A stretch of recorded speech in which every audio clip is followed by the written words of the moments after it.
Ladies and gentlemen, welcome. It's Friday. It's time for the SEO Domination Podcast.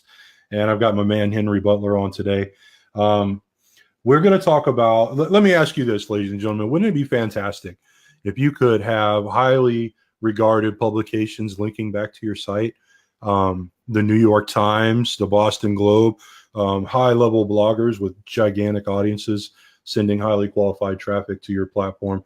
Wouldn't that be fantastic? Wouldn't that be like more or less the holy grail? Well, look what I've done.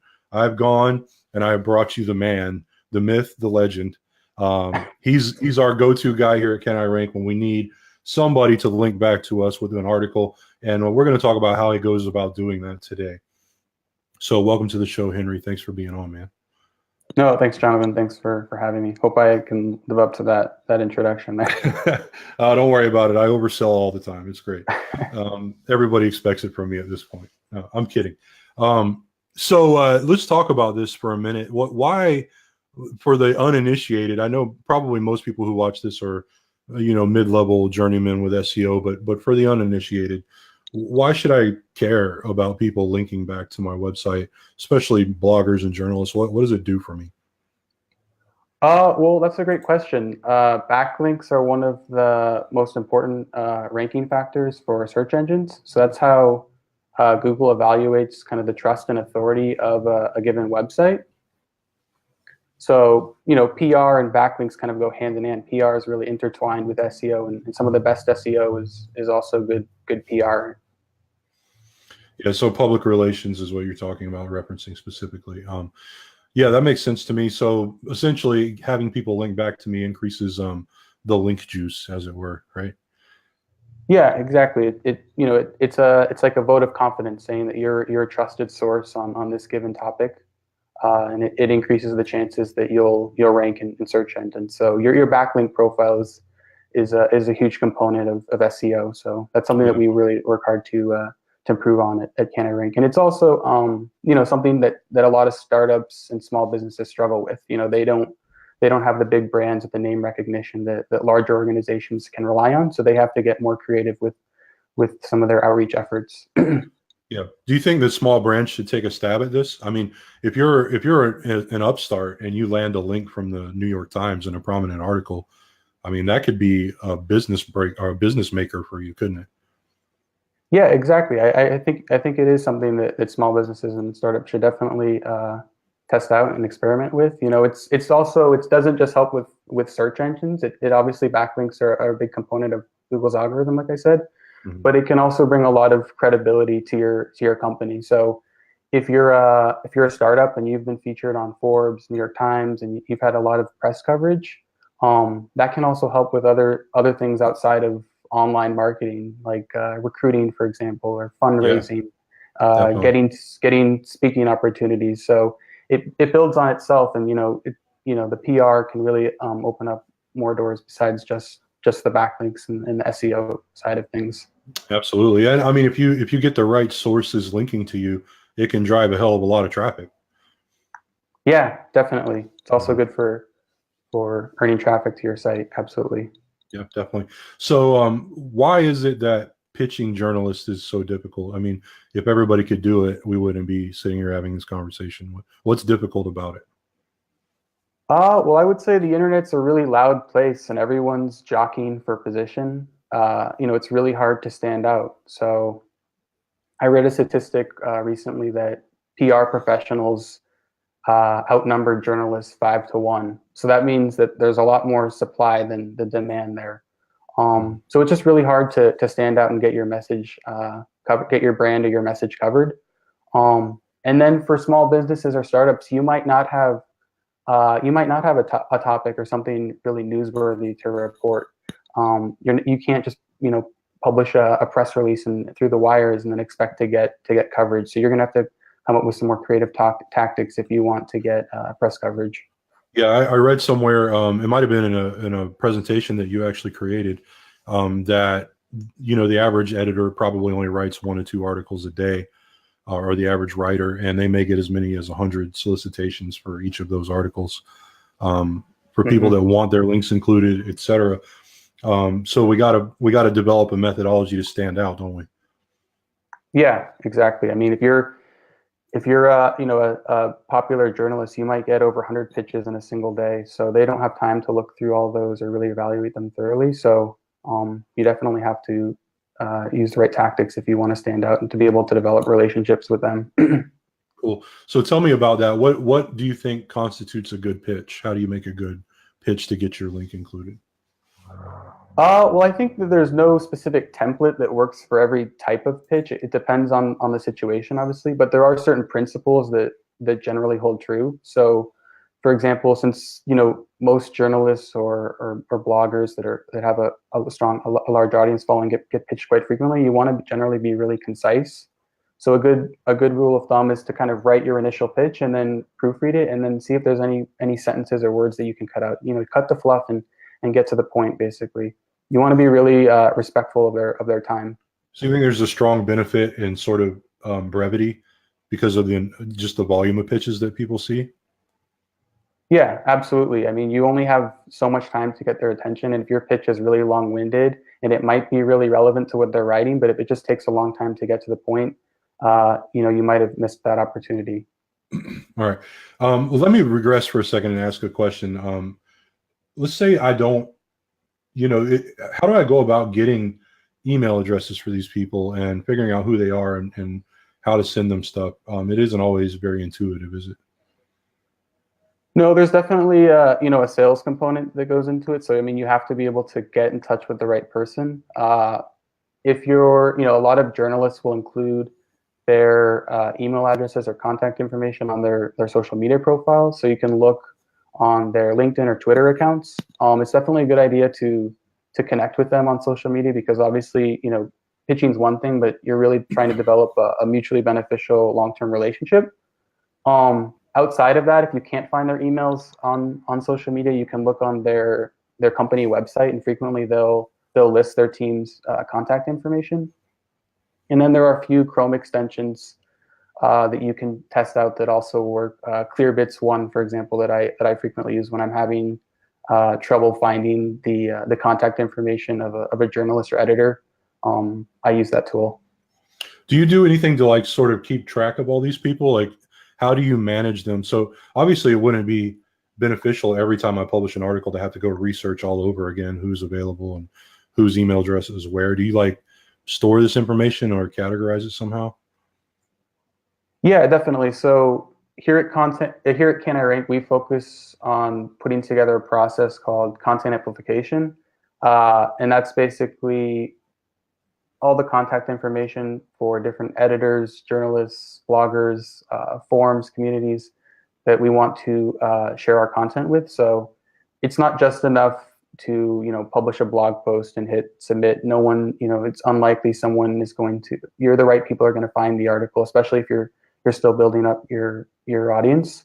So I definitely recommend putting together a content amplification process so that when you do publish content on your blog or on your website, you already have that information ready to go and you can go ahead and amplify it. That's really interesting. It's actually one of the things I think Can I Rank is extraordinary at, is sort of having a process around amplifying and promoting content. Okay, now we've got our list of people that we can revisit anytime we publish a new blog. We've got their email addresses, etc. We've already talked about kind of what goes into a good pitch. So can you tell me what are the things that people goof up most frequently? What are some examples of common mistakes, etc.? Yeah, there's definitely a lot of mistakes that you can make with this. So, one of the most simple ones is just sending a pitch that's irrelevant to a journalist's beat.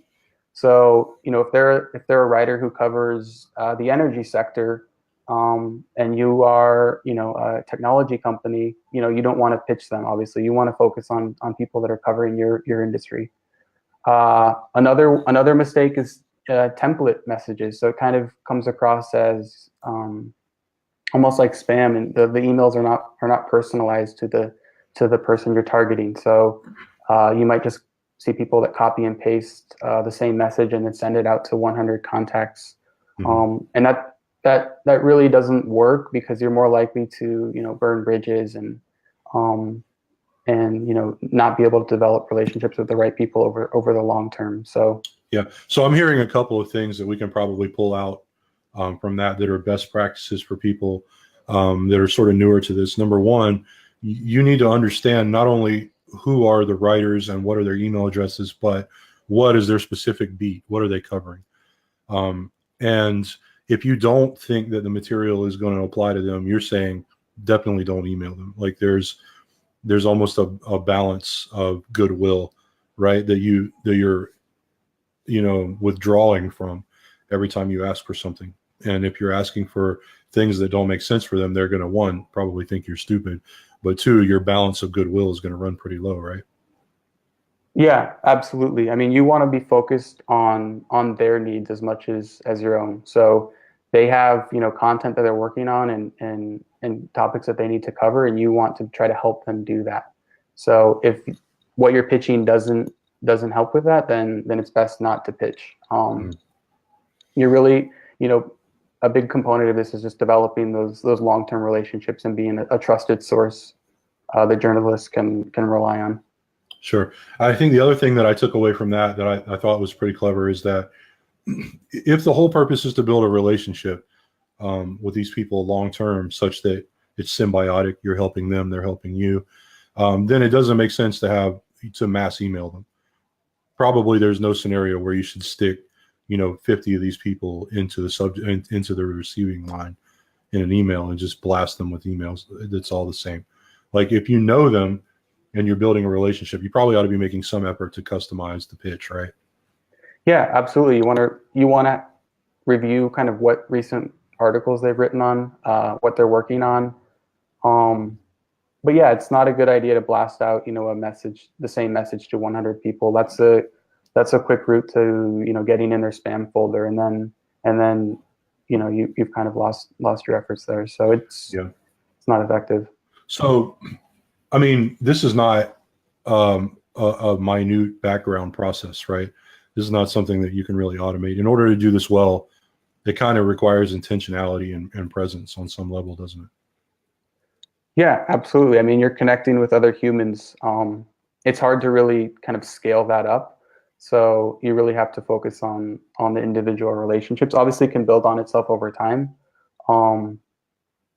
But yeah, it's hard to kind of automate this. You have to, when you're pitching, you have to realize that there's another person on the other side of the computer reading the message, and you kind of want to put yourself in their shoes and think about how you can help them. Yeah, I actually have a story about that. When I was a very young marketer, one of the first things that I got involved with was a real estate brokerage, and we had to try to get, really the holy grail in real estate is buyers. When you have buyers, you're money, right? Because they're going to spend money on something. Presumably, they're going to do it with you. So buyers is what you want. And having buyers enables you to go out there and get listings, right? So what I would do is I would identify people that I knew to be moving. And I had a couple of ways of doing that. I had an in with a corporate relocation company that they would pass me the names and the addresses. Was pretty on the down low, right? But what I would do is I would actually sit down, and it would have been very easy for me to type up a form letter to send out to all these people who are going to move and say, work with me and I'll square you away. And I probably would have captured some of them, right? A law of averages type quantity of people, like maybe one out of every 100 would have worked with me. But instead of doing that, I actually sat down with a pen and a piece of paper or a card, and like actually wrote them a handwritten note and said, hey, you know what? I live in this area. I'm passionate about this community. I want to work with you. Like, I want to make sure that you get into the right house in the right neighborhood that's going to make you happy, and just sort of hand wrote that note to each individual. And it took 2 hours a day to do it. But I closed 50% or more, sign them up as buyer leads. So that personal touch, that sort of like, this ideal of I'm not going to phone it in, even though it would be easy to do, landed me a lot of clients. I suspect that's probably true in terms of generating links from reporters and high-level bloggers as well. Huh? Yeah, I mean, I like to try to pretend like I'm writing to a friend that I haven't connected with in a few months or a couple years. Use a really informal tone, and have a friendly, personal message so that they know that you're writing it to them and you're not sending this message out to the masses. I think that goes a long way. So you might get like you might generate one customer out of the 100 that you sent out using that strategy. But over the long term, it's really going to burn more bridges. Yeah. I think you have to think about how it positions you, as a person who cares, or as a genuine human, or risk coming off looking like a robot, which I don't think anybody really is interested in, Definitely.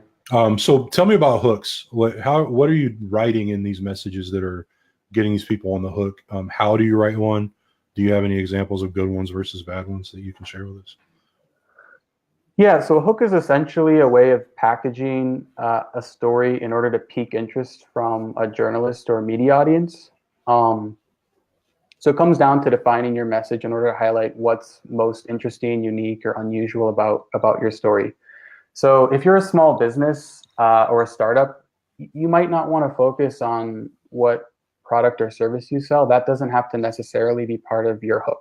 So it could be the backstory about how the company got started. So, for example, we've been working with a client who sells cuckoo clocks for several years now, and most journalists aren't interested in writing about cuckoo clocks. It's not an industry that tends to get a lot of coverage, but they are interested in his story about how that company got started. So we could pitch a hook, for example, about how this entrepreneur turned his summer trip to Germany into a $1 million business 3 years later. So with that hook, you have, it really piques your interest. It makes you want to learn more. And then you also highlight some of the juicy parts, like that really imply credibility. So he has a $1 million business. So that's a big part of developing and brainstorming hooks.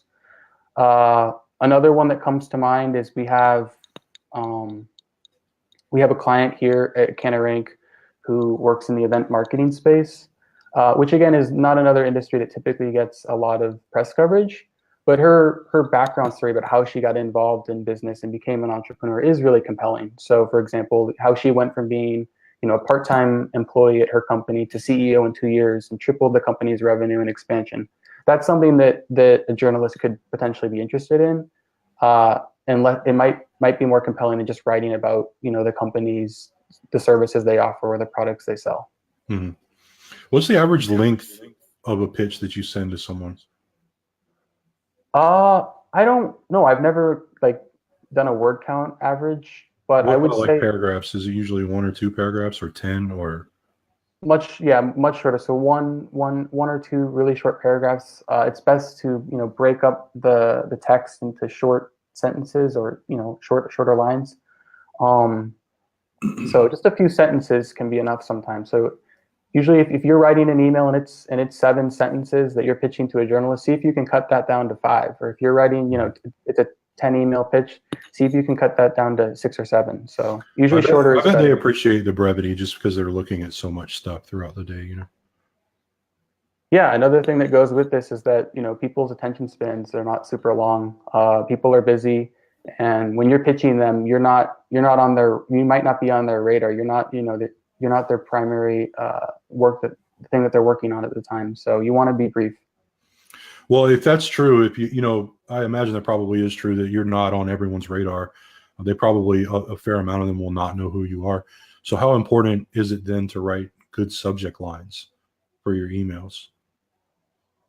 Definitely important. I mean, that's the first step to getting the email open. So that's really important. A big component of pitching is just trying to get that initial response. That's often the hardest part. So you don't want to try to sell them on everything on that first pitch and come across as overly salesy. Mm-hmm. Your primary objective initially is just to get an initial response and to make that as easy as possible for them to opt into the conversation. Okay. So that's actually interesting. I want to press into that for a minute, because you're saying you don't have to hit a home run. You don't have to drop everything in the initial email and say, here's my article, here's what it's about, and do the whole spiel. Instead, you can just say, hey, I noticed this article you wrote. I thought it was really great. Here's a thought I had, and maybe they'll respond. And then on the follow-up, you can say, all right, well, here's an article that we wrote. I think it improves your article in this way. Would you like to include it? And it can be like a multi-step process. Yeah, absolutely. You don't want to try to sell everything on the first contact. And if you can get on their radar by mentioning something that they're working on recently and tie into what you're working on, that's definitely a good way to get in. Another mistake I see that I want to talk about that I see people make, or that I've made myself at times, is just mentioning SEO or link building. So when you're doing PR, there's a lot of not negative connotations associated with that. So you don't want journalists to think like you're in this just to get a backlink. So it's best not to really mention those things. Fair enough. And I think probably there's a consumer psychology to this as well. Like, it always helps to, to offer things in terms of what's in it for me, or in this case, what's in it for the journalist, right? I mean, just from the perspective of how you're writing. Yeah, definitely. I think a lot of people, they focus on the angle on, what's in it for them. But if you can actually try to focus on why it's a good fit for the journalist and why it would help them, that's definitely gonna be more compelling. All right, cool. Yeah, all it makes perfect sense to me. So I want to open it up to questions. We've got some viewers on, so you guys go ahead and start typing your questions into the box, and we'll share any of them that we can. We got probably 30 seconds. There's a little bit of a lag. Is there anything burning on your heart that you want to say?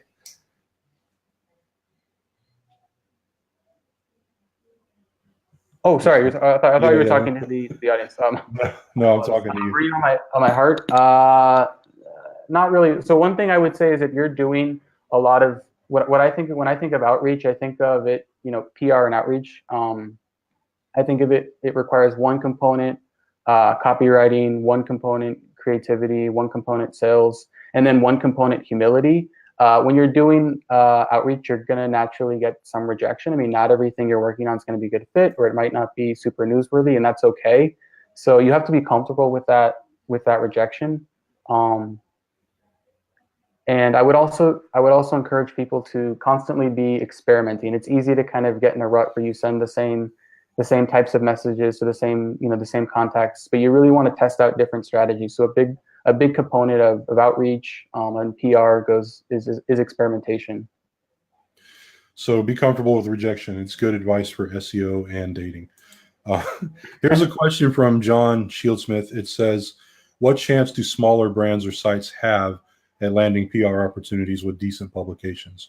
Are there any strategies or tactics that they can utilize to stay competitive with the better known brands vying for the same attention? That's a great question.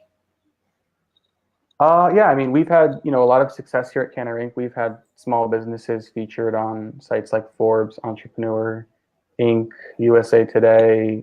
The list goes on. I would say focus on, like I said about what I was saying about hook, is focus on what makes your company unique and where you can, what type of angle you can take at. So yeah, I would say focus on that. You don't necessarily have to have proprietary technology or a big brand in order to get media coverage. Right on. I think that was a great question. AJ wants to know what's a really good strategy for pitching high authority sites and journalists.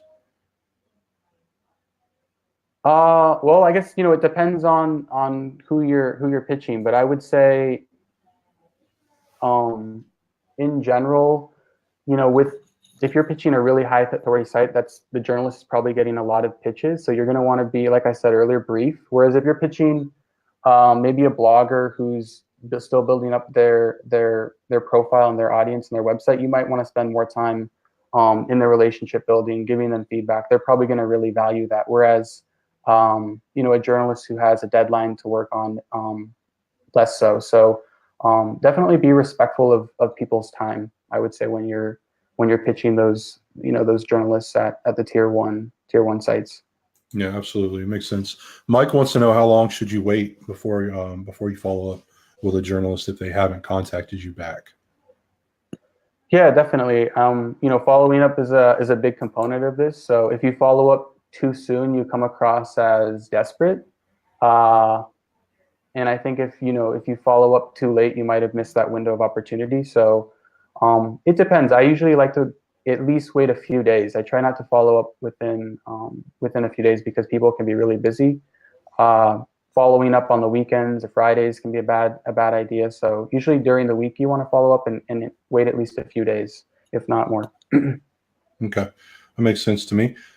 Julie is asking, how do you stay comfortable with rejection? This is more of a psychological question. Do you keep pitching the same client, or do you move on to pitching other clients and come back to it, or what do you do? Let's say you're just getting rejected hand over fist time after time.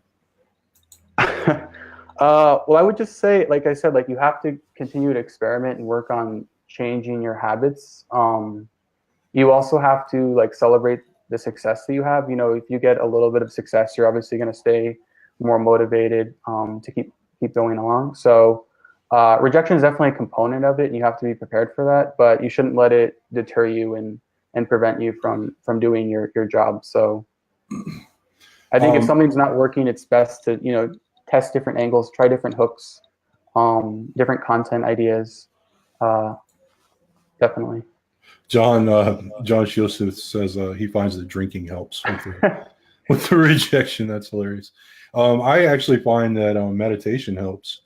I actually have a regimen, and I am particularly sensitive to rejection. I don't know if it's a character flaw, but having owned my own businesses and having to do sales pitches and all, SEO pitches and all sorts of things, I've found that affirmations help. Just sort of understanding who I am.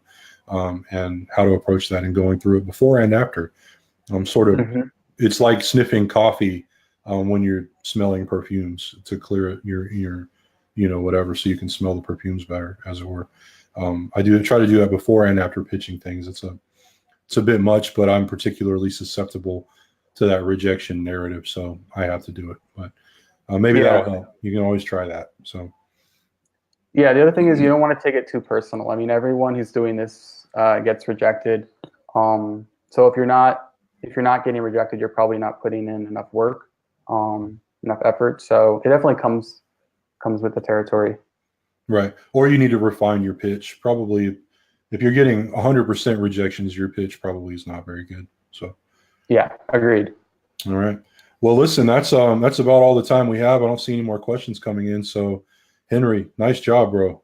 Not too bad for your first podcast. How do you feel about it? Not bad. It was good. I'm glad we were able to get the lighting fixed. So. Well, it's somewhat fit. You still look like you're broadcasting from the inside of a glacier, but we'll get you a lamp or something.